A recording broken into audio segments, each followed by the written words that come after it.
നമ്മുടെ സിനിമയിൽ ഒത്തിരി കാസ്റ്റ് ഉണ്ടല്ലോ, ഒരുപാട് പേരുണ്ടല്ലോ മലയാള സിനിമയിലെ താരങ്ങളായിട്ട്. ഈ ഉമ്രക്ക് ഇത് പറയുന്ന സമയത്ത് ആദ്യം തന്നെ ഇത്രയും കാസ്റ്റ് ഉണ്ടെന്നൊക്കെ പറഞ്ഞിട്ടുണ്ടായിരുന്നു. ആദ്യം വരുമ്പം കാസ്റ്റിംഗ് ഒരുപാടുള്ള ഒരു സിനിമയായിരുന്നു. പക്ഷെ ആർട്ടിസ്റ്റുകളെല്ലാം പിന്നീടാണ് വരുന്നത്.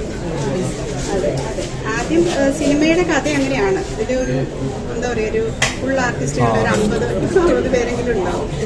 അപ്പൊ അതിന്റെ ഒരു ഡേറ്റ് അഡ്ജസ്റ്റ് ചെയ്ത് എല്ലാവരും കിട്ടുക എന്ന് പറയുന്നതൊക്കെ ബുദ്ധിമുട്ടുള്ള കാര്യമാണ്.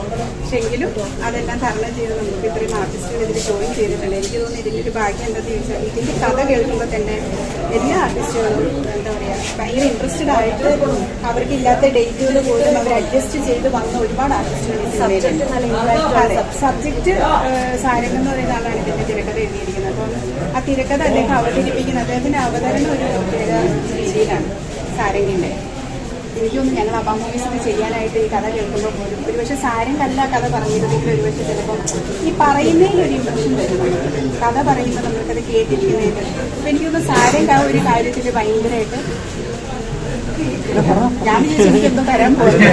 കുറെ നേരം എന്തോ എന്ന്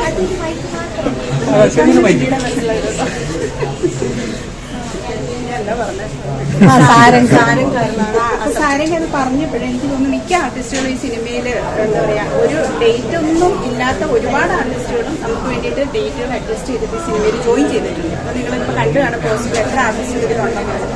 അതൊരു പക്ഷേ ആ കഥയുടെ രസമാണ്. ഞാൻ പറയുന്നില്ല ഭയങ്കര സംഭവമാണെന്നല്ല പറയുന്നത്. ഭയങ്കര രസകരമായിട്ട് പോകുന്ന ഒരു സാധനമായിരിക്കും. ഒരു കളർഫുൾ സിനിമയാണ്. മാസും ഹ്യൂമറും എല്ലാം കൂടെ ഒന്നിച്ച്. ബാഡ് ബോയ്സ് എന്ന് പറഞ്ഞാൽ ബാഡ് ബോയ്സ് അത്ര ബാഡൊന്നും അല്ല കേട്ടോ. ഞങ്ങളുടെ ഗുഡ് ബോയ്സ് ആണ്, ഫൺ ബോയ്സ് ആണ്. പക്ഷെ എനിക്ക് എപ്പോഴും എന്താ പറയുക, ഇപ്പൊ എന്നെ പറ്റിയാണെങ്കിലും ഞാനിപ്പം ബാഡ് ഗേൾ എന്ന് പറയാനാണ് ഇഷ്ടപ്പെടുന്നത്. ഞാൻ ഒരിക്കലും ഗുഡ് ഗേൾ എന്നോട് ചോദിച്ചാൽ പറയില്ല, ബാഡ് ഗേൾ എന്നാണ് പറയുന്നത്. അപ്പം ഞാൻ ഗുഡ് ഗേൾ എന്നതിനേക്കാൾ ബാഡ് ഗേൾ ഇഷ്ടപ്പെടുന്നു. അതുപോലെ ബാഡ് ബോയ്സ് എന്നതിനേക്കാൾ ഞാൻ എന്താ പറയുക ഗുഡ് ബോയ്സ് എന്നതിനേക്കാൾ ബാഡ് ബോയ്സ് ഇഷ്ടപ്പെടുന്നു.